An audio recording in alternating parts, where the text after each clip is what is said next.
Obrigado, Jesus, pelo dia, pela comunhão, pelas pessoas que estão aqui para escutar a Tua palavra, para aprender de Ti, Espírito Amém, Santo. Jesus. Nós abrimos o nosso coração. Amém, e a gente Jesus. diz, ensina-nos a caminhar como o Senhor espera que a gente caminhe. Abençoa o Marcelo e o culto de hoje, em nome de Jesus. Amém, amém e amém. Triplo amém, né, TT? Bom, Você sabe que isso tem o shalom, significa perfeita paz. Ah, perfeita. quando eles repetem, né? Shalom, Eu já shalom. pensava na Trindade. É, aqui. Deus Pai, Deus Filho e Deus Espírito. Então, igreja, semana passada a gente terminou, né, o livro de Reis, vendo aí, né, como aqueles fluxos que a gente vem vendo, né, desde o início desse módulo aí do Jardim ao Cordeiro, como se criam dois fluxos, né, pela Bíblia toda, e no final tem a admoestação do Senhor, né, falando para a igreja: sai dela, povo meu. Tipo assim, vocês estão enganados, isso que vocês estão seguindo, né, em Apocalipse 18. Então tem tanto a Babilônia comercial, política, e a Babilônia religiosa, né? E os dois caminhos levam a dois extremos, né? A Babilônia, a confusão, né, do homem para o homem pelo homem, e o fluxo de Deus, a Nova Jerusalém, né, a cidade perfeita de Deus nessa terra. E no primeiro livro de Reis, mostra um pouco isso, né? Que começa com Elias sendo levado ao céu. E o segundo Reis termina com o povo indo para a Babilônia, né? Mostrando esses fluxos. E aí a gente entra em Crônicas, né? Primeira e segunda Crônicas. E é interessante assim, que eles foram escritos, né? É consenso assim da maioria, né? Depois que os filhos de Israel voltaram da Babilônia, né, após 70 anos de cativeiro, e a maioria bota a autoria sobre Esdras. Então eles estão muito ligados, primeira, segunda Crônicas, né, e Esdras, né? Mas não tem certeza? A maioria diz, é aquela história de Hebreus, né? Todo mundo diz isso, uns pode não ser, mas o consenso entre os teólogos de erudição, assim, na história da igreja, é que é Esdras. Mas tem uma, que fala, não dá para assegurar. Só que quando a gente faz o cruzamento, para mim fica claro, como alguma informação assim que tem no livro de Esdras serve, assim, encaixa muito na informação de Crônicas e vice-versa, né? Então, a tradição, né, diz que é Esdras, né?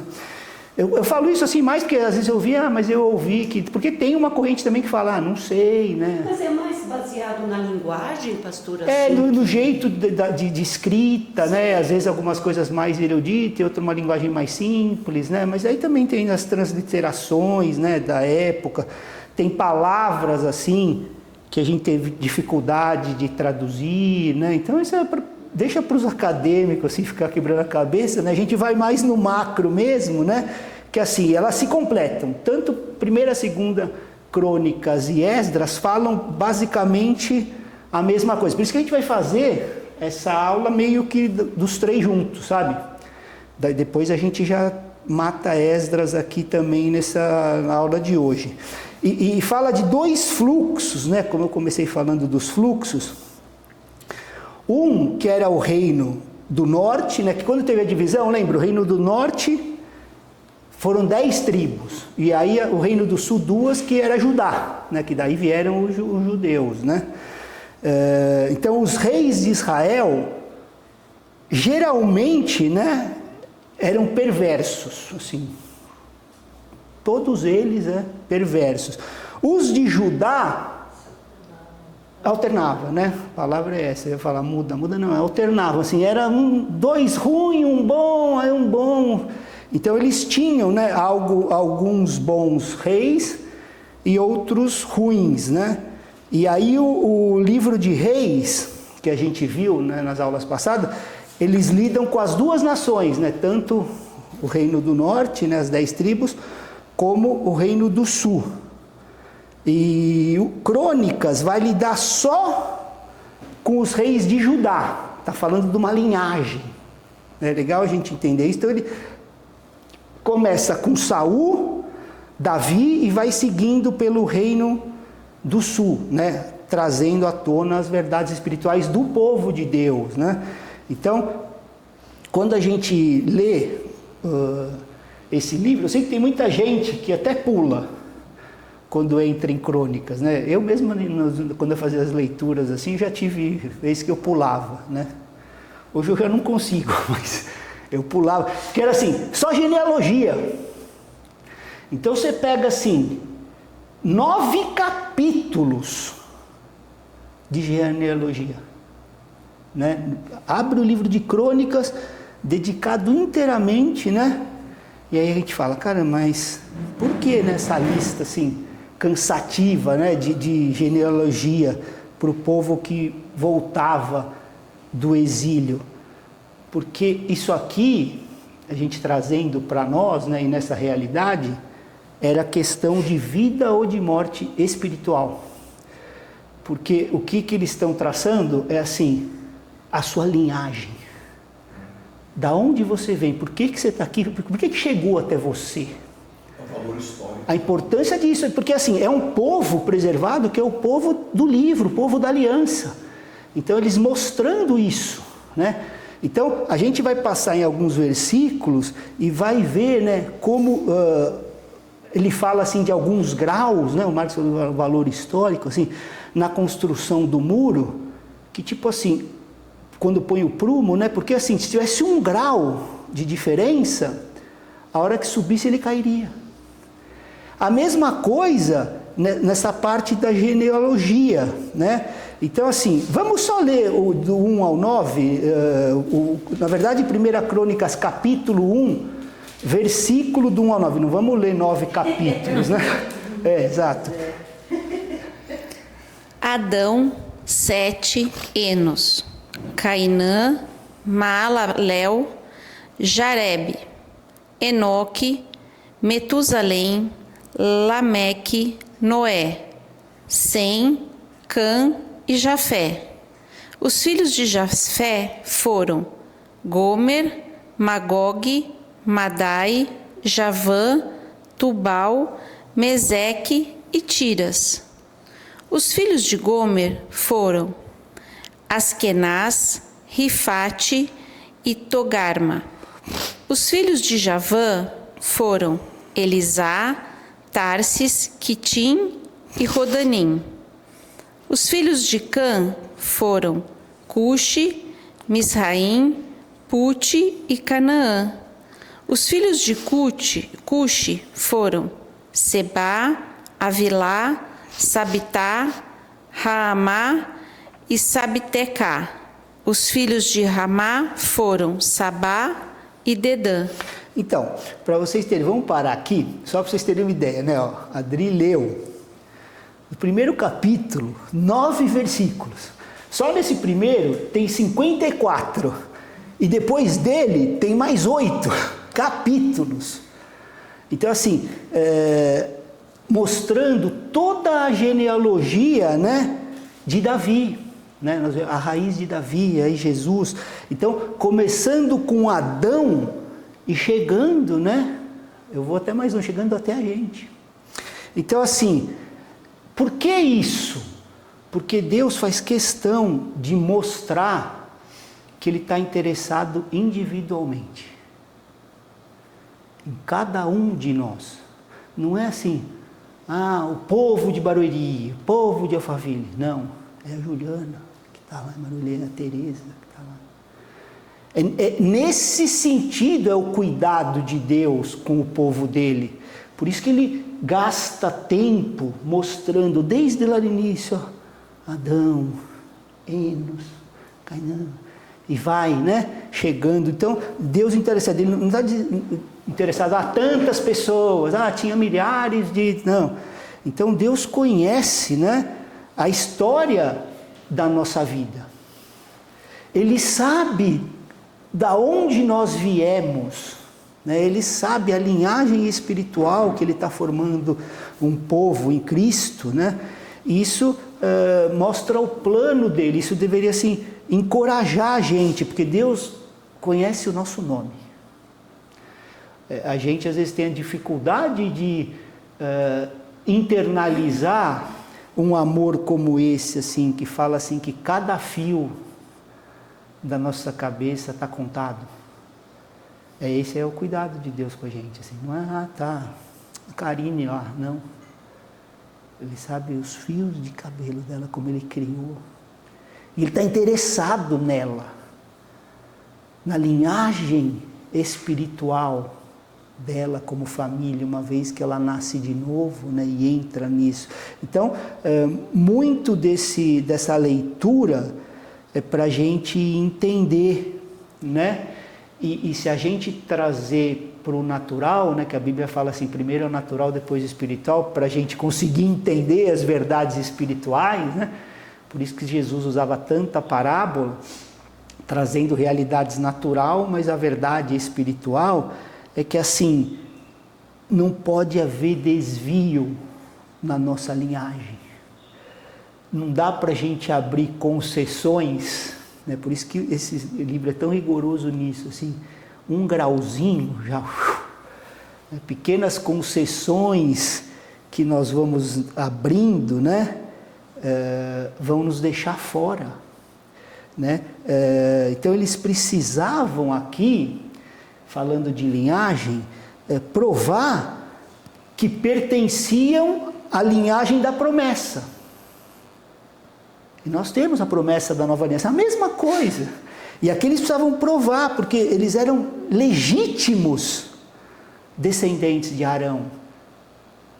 A linhagem sacerdotal, né, que hoje a Bíblia não fala para nós, né, somos reinos e sacerdotes, né, nação santa, povo sacerdotal. Então, a gente tem que entender isso, porque assim, se a gente abrir, eu até nem coloquei aqui, deveria ter colocado, Esdras 2:62. Então, ó, Esdras no capítulo 2, né, verso 62, diz assim, ó: estes procuraram o seu registro entre os que estavam arrolados nas genealogias, mas não se acharam nelas. E aí fala assim, assim, por imundos foram excluídos do sacerdócio, né? Então assim, é nesse sentido que a Bíblia traz para a gente, né, esses dois livros, né, e próprio Esdras, né, mostrando isso, né, que Deus conhece a nossa linhagem, Ele nos colocou, né, nessa família espiritual, e a gente não pode abrir concessões. A gente vai um pouquinho mais para frente, eu vou falar um pouco mais disso, né? E aí ele vai caminhando nisso, né? Só que no meio desses capítulos, né, chega a honra e a oração, né, de Jabes, né, que é bem conhecida, e que está no capítulo 4, os versos 9 e 10. Jabes invocou o Deus de Israel, dizendo: ó, quem dera me abençoasses e expandisses o meu território, que a tua mão esteja comigo, preserva-me do mal, para que não me sobrevenha a aflição. E Deus lhe concedeu o que ele tinha pedido. Você sabe que esses dois versículos, né? A gente ainda estava na igreja assim que eu me converti, né? Lá no Centro de Apoio 2, numa salinha que tinha lá. E aí o Marcos estava trazendo, né, um entendimento para nós e falou desse verso, né? E como eu leio muitas versões de Bíblia, eu tenho dificuldade de decorar na íntegra o versículo como ele é, por causa disso. Você fica mudando tanto e cada um é um jeito. A gente se decepciona com isso. Então, mas esse é um que eu tenho de cor até hoje na versão que o Marcos passou para a gente. Isso fazem 20 anos e até hoje está no meu coração. Tomara que me abençoe, me alargue as fronteiras, seja comigo a tua mão e me livre. Nessa versão, todas as palavras eu guardei até hoje. essa porque me tocou assim, né? Essa oração, o Marcos explicando para a gente, e aí ele deu e eu guardei, né? Esse verso. Então assim, Jabes aqui, foi só um adendo, né? Não era mais honrado que os seus irmãos, né? E quando Deus faz uma lista, como ele fez, ele também enfatiza aqueles que são mais honrados, que busca, né? Assim, a mãe chamou ele de Jabes porque deu à luz com dor, né? O nome quer dizer isso, né? Com dor, né? Minha mãe me deu à luz, né? Eu vim ao mundo e tal. Mas olha o coração dele, né? Tomara que me abençoa, né, e me alargue as fronteiras, que seja comigo a tua mão e me preserves do mal, de modo que não me sobrevenha a aflição. Então, era nesse sentido, o coração dele estava em Deus, não estava vim com dor, né? Minha mãe sofreu para eu estar aqui, não, né? Então, assim, a ambição dele estava na glória de Deus, né? Tomara que me abençoe, né? Que me alargue as fronteiras. Então, assim, mostrando, né, como Deus dá favor para aqueles que buscam honrá-lo, né, e glorificá-lo nessa terra, né? E aí, a gente vai para o capítulo 11 e 12, né? Como tem muita genealogia, esses livros são rápidos, né? E a gente vê nesses capítulos 11 e 12, os apoiadores de Davi. E esse pessoal veio apoiar Davi, não é quando ele estava no palácio, era o reizão, tal, era na perseguição, né? Exato, ele estava ali, né? Então, uma coisa, né, igreja, é a gente se juntar a Davi quando ele está lá no palácio, né? Seu amigo do rei, né? E outra coisa é se juntar para ele quando ele está dentro da caverna, se escondendo porque iam matá-lo, né? São coisas bem diferentes, né? Quando ele era desprezado. E esses daí, né, homens como Amasaí, né, reconheceram a unção de Deus em Davi, enquanto ele vivia nesse lugar, desprezado pelo sistema de Saul, que chegou ao ponto de ter todo um sistema religioso sem Deus. Porque como que era a representação da presença de Deus nessa época? Não era a arca? E a arca ficou fora um tempão. E os cultos bombando. Só que Deus... Então era um sistema religioso, sem a presença de Deus, né? E esses homens entenderam, né, a unção de Deus na vida de Davi nessa época, né? Em 1 Crônica 12, 18, fala disso.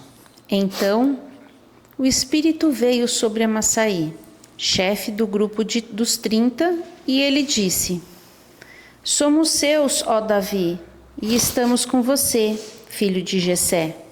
Que a paz, sim, que a paz esteja com você.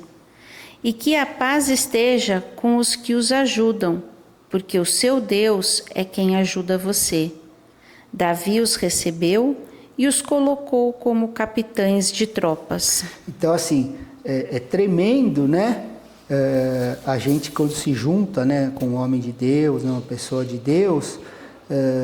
mas depois que ele já teve o reconhecimento, assim, já é popular, né? Agora, outra coisa é reconhecer essa unção quando ainda ninguém quer esse homem, né? Ainda está fora do sistema, né? Por isso que a Ju usou esse termo, que é como a Bíblia fala, por isso que eles se tornaram os valentes, né? De Davi, assim, aquele que Deus aprova, nós aprovamos. É assim que funciona, não somos nós que colocamos, né? Deus aprovou e a gente reconhece, né? A unção, o chamado, né? Tem um porém, quando ele teve que fugir, ele se juntou com uma galera da pesada, Da né? pesada, exato, né? Tinha mais essa, né? Exatamente, não, era só isso aí, que na verdade é a história da nossa regeneração, né? A gente também é essa turminha da pesada. Entendeu?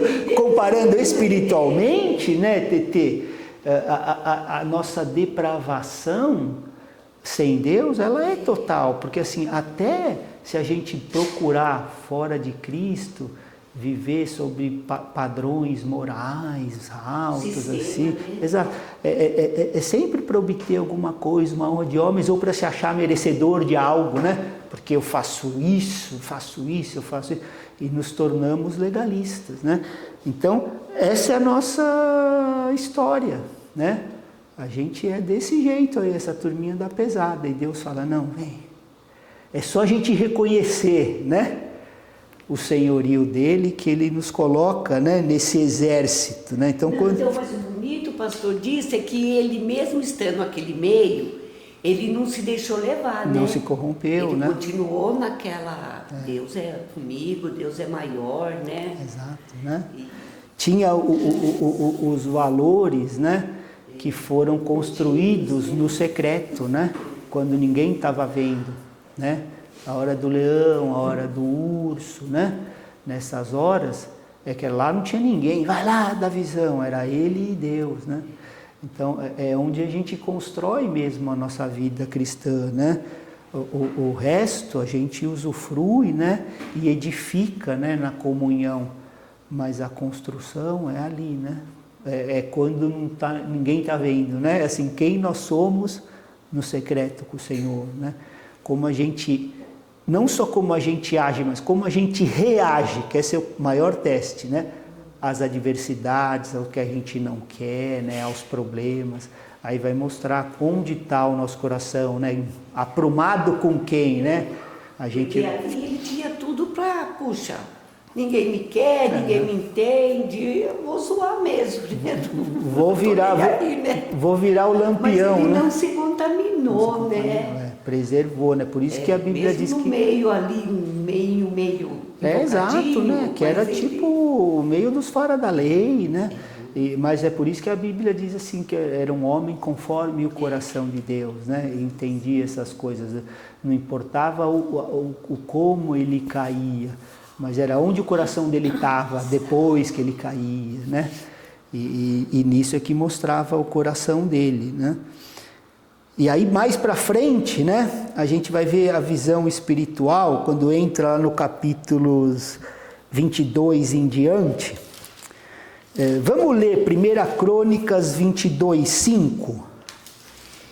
Pois Davi dizia, meu filho Salomão ainda é moço e inexperiente, e o templo que será edificado para o Senhor deve ser sobremodo magnífico, para o nome e glória em todas as terras. Portanto, vou providenciar o necessário para a construção. E aí, vamos ler junto aqui, um pouquinho mais para baixo, 1 Crônicas 28, 20. Então Davi disse a Salomão, seu filho, seja forte e corajoso, e mãos à obra. Não tenha medo, nem fique assustado, porque o Senhor, Deus, meu Deus, estará com você. Ele não o deixará, nem o abandonará, até que você termine todas as obras para o serviço da casa do Senhor. Então aqui, né, nos ensina assim, a visão espiritual e a preparação, né? Porque ele está dizendo aqui pro filho, né? Ó, você ainda é moço, inexperiente, né? Mas o templo vai ser edificado, né? E vai glorificar o nome de Deus em todas as nações. E aí é o que ele faz. Portanto, eu vou providenciar. Eu não preciso estar lá na assinatura, né? Na plaquinha do... Eu vou providenciar o necessário para que você construa, né? Então, assim, a obra de Deus, a gente se constrói assim. Não tem que ter a minha assinatura, porque a obra é dele. Então, o que eu estou fazendo, ou o que eu não estou fazendo, eu estou preparando ou providenciando o necessário para que seja feito. E aí vai além, né? Por isso que eu falei para ir para o 28, porque aí vai a parte, né, do encorajamento, né? Ele lá, ó, porque o meu, é o 1 Crônicas 28, 20, né? Que ele está falando assim, ó, ser forte e corajoso, né? Assim como Josué, a gente viu algumas semanas aí, o Marcão trouxe no culto, né? Não tenha medo, não fique assustado, o Senhor, meu Deus, estará com você. Então assim, eu não só providencio, né, o material para que seja construído, como eu encorajo para a construção. A próxima geração, porque não é minha plaquinha, quem sou eu? O que eu falo, cara? Quando a gente traz a palavra de Deus, nós somos um garçom, cara. O prato já está pronto, foi Jesus que fez, cara. O nosso cuidado é que a gente não deixe esfriar, sirva quente, né? Recebeu, entendeu? Entrega, né? É nesse sentido. Então aqui, tanto assim, eu vou providenciar, não importa que não seja eu, né? Mas eu vou providenciar o necessário para que seja construído. Então, se a gente colocar para a obra de Deus, para a edificação de uma igreja, é assim, eu estou entregando, providenciando o necessário, o que precisa para se edificar uma casa espiritual. E aí cada um de nós tem que fazer essa pergunta, né?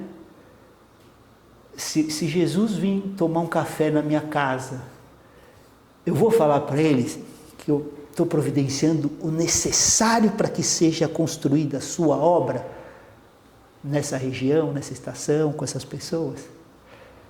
Talvez a gente ia ficar meio constrangido, né? Eu acho que eu ficaria. Ia chorar com ele. Porque assim, né? A multiforme sabedoria de Deus, os dons, os talentos que todos têm, né? Como aprazou, né, ao Espírito distribuir, nós estamos providenciando para que seja, para tudo que seja necessário da construção dessa casa espiritual. Então o que a gente vem fazendo, né, nas reuniões de sexta e nas palavras, é para que a gente crie um grupo que entenda isso. E que chegue para o irmão que não está com muita força, não, ser forte e corajoso, a obra não é nossa. O meu Deus, o seu Deus vai estar conosco. Por quê? Porque a obra é dele.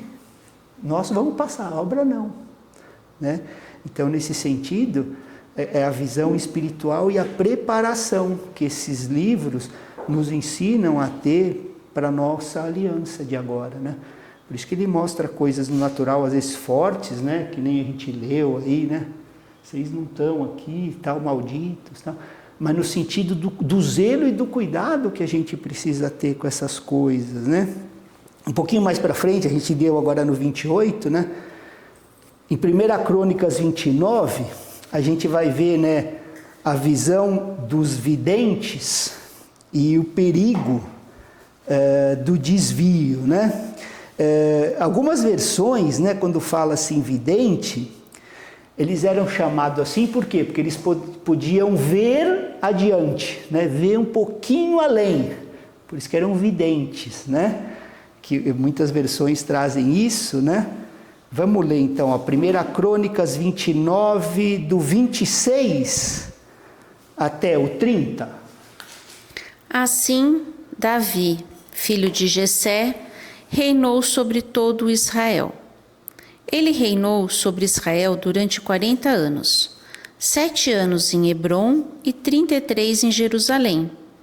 Morreu em boa velhice, cheio de dias, riquezas e glória. E Salomão, seu filho, reinou em seu lugar. Os atos do rei Davi, tanto os primeiros como os últimos, estão escritos nas crônicas de Samuel, o vidente, nas crônicas de Natã, o profeta, e nas crônicas de Gade, o vidente. Ali também está registrado o que se passou no seu reinado e se fala a respeito do seu poder e de todos os acontecimentos que deram com ele, com Israel e com todos os reinos daquelas terras.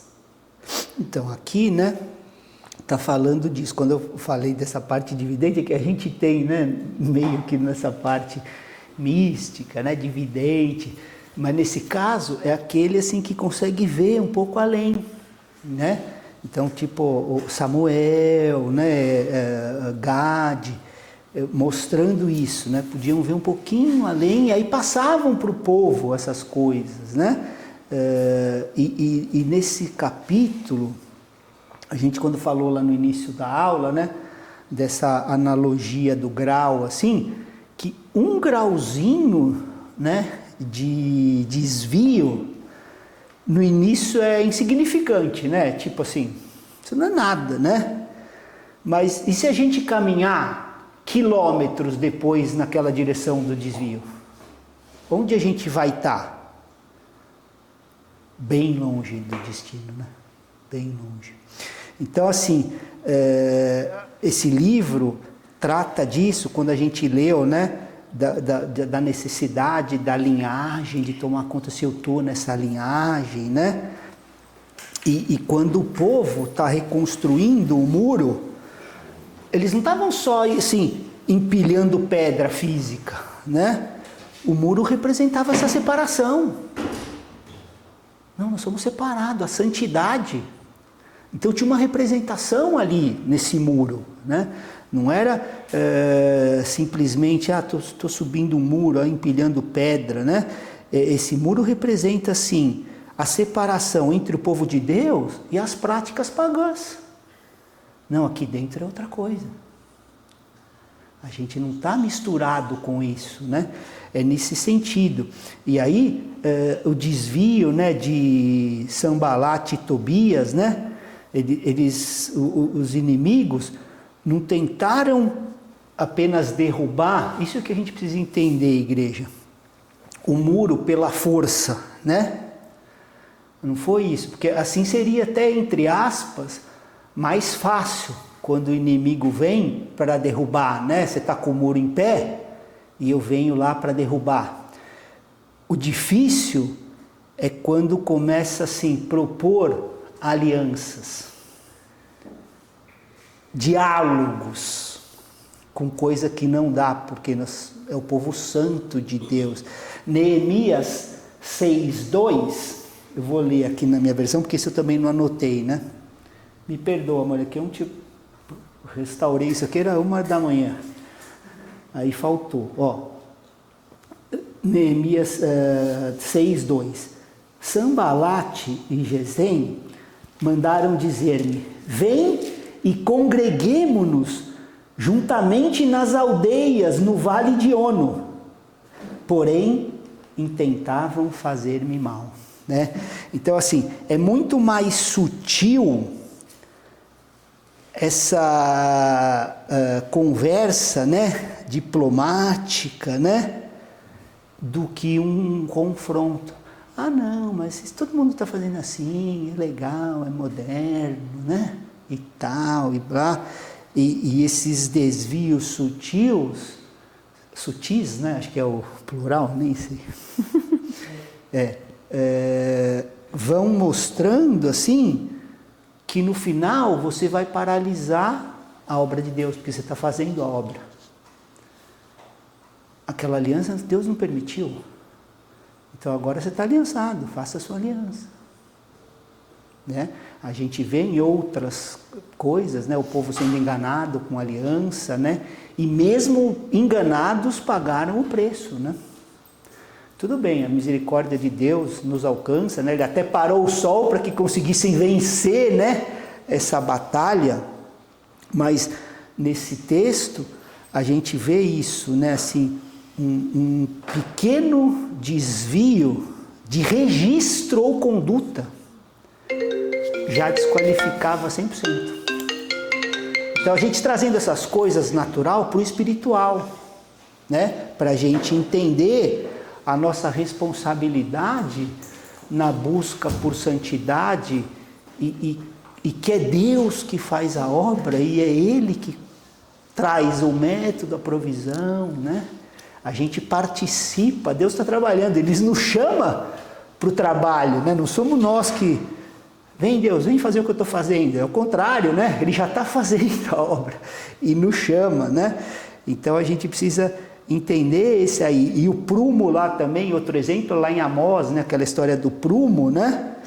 Que esse muro espiritual não dá para ser construído no olho, não é como a gente acha, como a gente quer. Por isso que Deus coloca o prumo. Prumo da palavra de Deus, Amós 7. Não vamos voltar lá, mas é Amós 7, 7, 8, se eu não me engano. Então assim, o que eu falei lá no início. Mas não é nada, né? Uma coisinha, 1 grau. Sobe o muro com 1 grau assim. Até aqui está tudo bem, né? Chegou ali, o que vai acontecer? Vai desmoronar. E a gente vê essas coisas acontecendo espiritualmente, né, com a igreja. A gente vê, cara, o que acontece. Sai uma pessoa, não tem mais nada. Ou melhor, não tinha, não era Deus o negócio, né? O cara morre e começa a briga na igreja. Quem é que vai ser o dono? É nesse nível. É ou não é? Então é Deus que está no negócio? Mas por quê? Pequenas concessões. Salomão, né, pastor? Não, começou bem, começou com concessões. Minha esposa, né, minha concubina. Deixa ela botar o Deus dela aqui, né? Então, é nesse sentido, né, que a inclinação vai se multiplicando até que ela cai pelo próprio peso. Ninguém derrubou. Ela desmorona pelo próprio, independente do tamanho. Desmoronou, né? E aí a gente vê, né, esse capítulo, essa analogia, né? E assim, trazendo para nós, quando a gente fala de apostasia, o cara não vai dormir numa boa e acorda apóstata. Isso não existe. O que acontece? Pequenas concessões. Pequenos compromissos, assim, que naquela hora, não é tão importante, né? Isso não é nada. Por isso, a necessidade, e por isso que Deus nos dá líderes que vão nos ajudar a enxergar esses desvios doutrinários, que lá na frente pode se tornar irreversível. Pastor, no princípio é sempre o mesmo, né? Da astúcia, né? A gente lembra da Eva, né? Lá com a serpente. Ela veio, né, com astúcia mesmo, né? Em cima de Eva. É sempre assim, né? Você não vê na hora, né? Coloca as coisas com palavras bonitas, né? Não é bem assim, né? É que Deus não quer que você... E aí começa, né? A gente vai abrindo concessões. E essa reconstrução fala muito isso, sobre a soberania de Deus e a integridade de Esdras, né? Então, assim, Deus moveu até o coração de um rei ímpio, né, de Ciro, para apoiar a obra. Então, assim, às vezes a gente fica preocupado, mas quando a gente anda conforme o propósito, né, amando a Deus e andando no propósito, todas as coisas vão cooperar. Então, assim, a gente vai ver essas coisas. De repente, um rei ímpio está cooperando, né, apoiando, para que se cumpra o plano de Deus, né? A preparação dos líderes, né? Então, quem que era Esdras? Ele era um escriba, e ele era zeloso com as coisas de Deus, né? Ele se aprofundava para querer saber as coisas de Deus, né? Então, Deus, assim, vai nos usar como usa, porque a gente sempre faz essa comparação, né? Assim, mas olha o que Deus fazia, né? Mas e o que eles faziam? A gente vê o que mas Deus fazia, tal. E por que você não está vendo hoje? Mas você está fazendo assim, isso aqui que faziam, né? Então, assim, nesse sentido da preparação, quando fala de Esdras, né, que fala que era um escriba, né, dedicado, que se aprofundava no conhecimento das Escrituras, a gente fala assim, será que Deus vai nos usar como usou Esdras, com o que nós estamos nos dedicando às Escrituras, à meditação das Escrituras, né? Na nossa vida diária? O que pesa nas nossas decisões? A meditação nas Escrituras, ou um conselho ímpio, ou um manual de não sei o quê, né?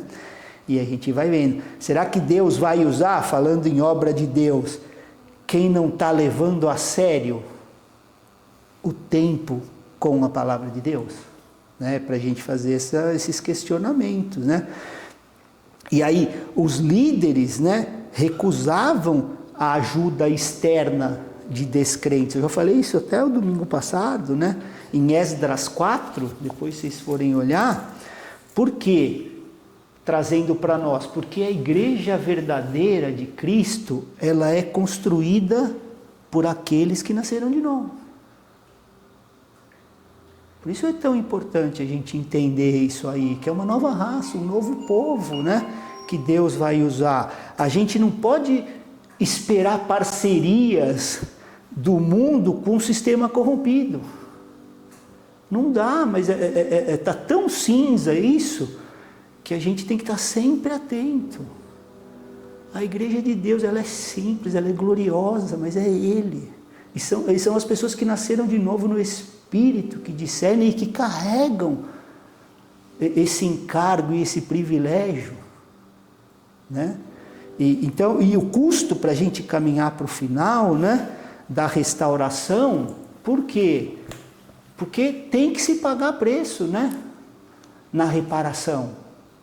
Então, quando a gente vê, né, a igreja, eu costumo dizer assim, que tem 3 tipos de igreja, né?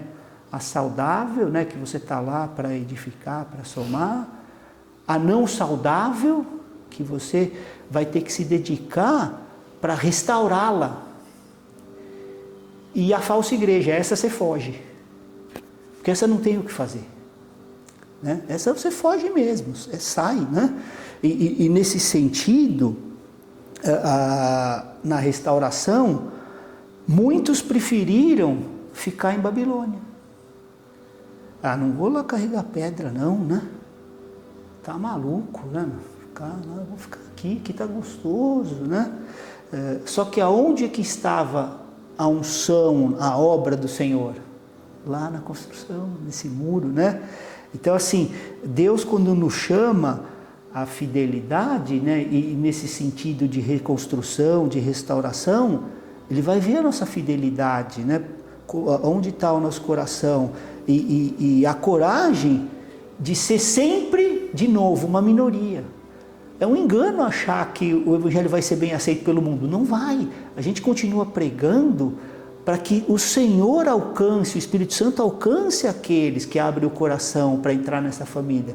Mas via de regra, no mundo é rejeição, é sempre uma minoria que precisa ter coragem para ser essa minoria e preservar a pureza do Evangelho. Por isso que tantas vezes a demonstração é essa, ser forte e corajoso, ser forte e corajoso.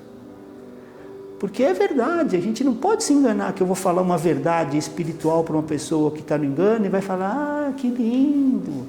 Vai no mundo colocar, em amor eu estou falando, porque quando a gente fala é para que o Espírito traga a verdade, que a pessoa veja a maravilha do Evangelho e nasça de novo no Espírito, não é para condenação. Mas aquele que fechar o coração vai fazer isso em nós. É ou não é? É rejeição. Então, assim, a gente precisa ter coragem para isso, né? Porque na aplicação aqui do texto, a gente tem que ser como Esdras, né? Que chora pelo pecado do povo e que levanta para ensinar a retidão, a santidade e buscar a glória de Deus sem ambições pessoais, né? Então, do cativeiro para a reconstrução, né, existem 2 movimentos para a gente encerrar, né? Do Egito para os movimentos da Antiga Aliança, né? Do Egito para Canaã, né, para a Terra Prometida, que vai falar da salvação e da jornada pessoal, né? E de Babilônia para Jerusalém, fala da construção da igreja espiritual, do corporativo. E esses dois fluxos caminham juntos, né? Salvação pessoal, jornada pessoal, né? E Babilônia para Jerusalém. Uma vez salvo, construção do corporativo, da igreja, né? Porque a gente vai ver em Apocalipse, né, 17, 18, um sistema corrupto que professa seguir ao Senhor. Eles falam, né? Já não está seguindo a história de Saul, não, a presença de Deus já. Mas está lá, o sistema bombando. E Jerusalém como a verdadeira igreja. E a gente vê esse fluxo e nos próximos livros vamos continuar vendo, né? Então, assim, Esdras, nessa geração, por ter zelo pela palavra, né, foi usado. E Deus não vai usar a gente se a gente não tiver esse zelo. Porque senão a gente vai fazer alianças, concessões, jeitinhos, né? Quando os inimigos tentaram ajudar a obra lá em Esdras 4, eles disseram assim, não, vocês não têm nada em comum conosco. Foi desse jeito. Não, aqui é outra coisa, né? Então, a gente não coopera com o mundo, com descrentes, para construir a obra de Deus. Né? A gente coopera com os irmãos na realização dessa obra, né? Então, finalizamos já, né? Semana que a gente continua para outro livro, mas esses 3 livros, eles vão ter esse resumo da restauração, não como um evento administrativo, mas um movimento de retorno à presença, porque é tudo simbolismo do muro, né? Da presença de Deus em Jerusalém, né? A nova Jerusalém que vem do céu, né? Então, exige esse discernimento para que não haja desvio, nem que seja de 1 grau, na verdade bíblica, né? E que a gente seja esses guardiões, né? Para a honra e glória do Senhor. Amém? Amém.